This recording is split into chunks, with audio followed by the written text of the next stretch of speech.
this opportunity, I will explain to you the real-Kellogg diagram for two sentences, and one of them is the following. The sentence says, "There is a new book on the table in the living room of my new house." So we can notice that this sentence has an empty subject. So in this case, for the diagram, we have to write the word "there" on a horizontal line, as you can see here.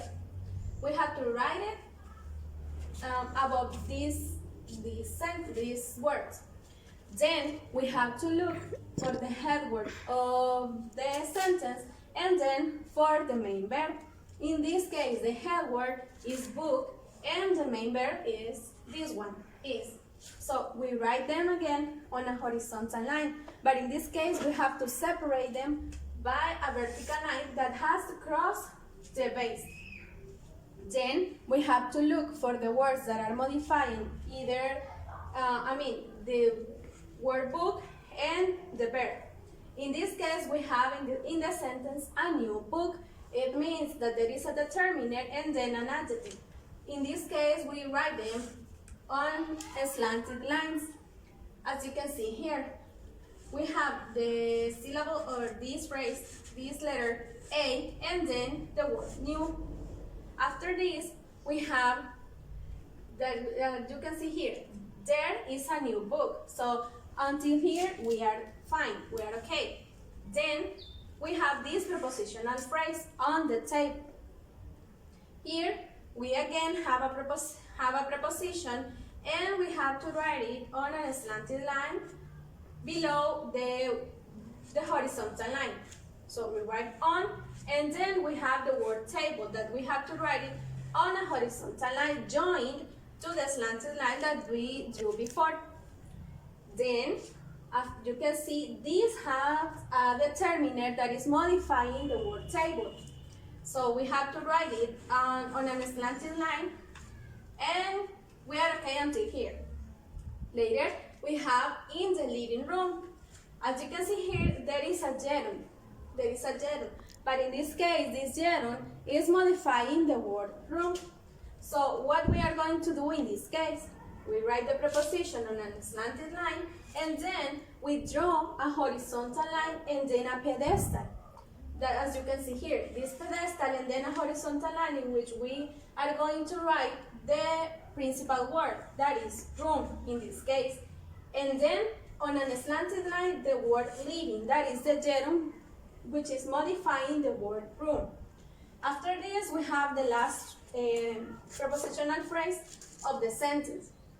And we do the same process as the ones that we did here. So on a slanted line, we write the word of or the preposition of, and then the word house on a horizontal line.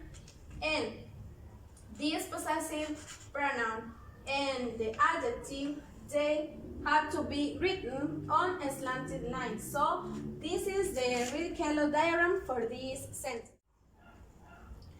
Now we have the second sentence, and it says, "The satellite will be launched if the weather is good." So as a first view, we can see that inside the sentence, we have a clause. It means that we have an independent clause and a dependent clause.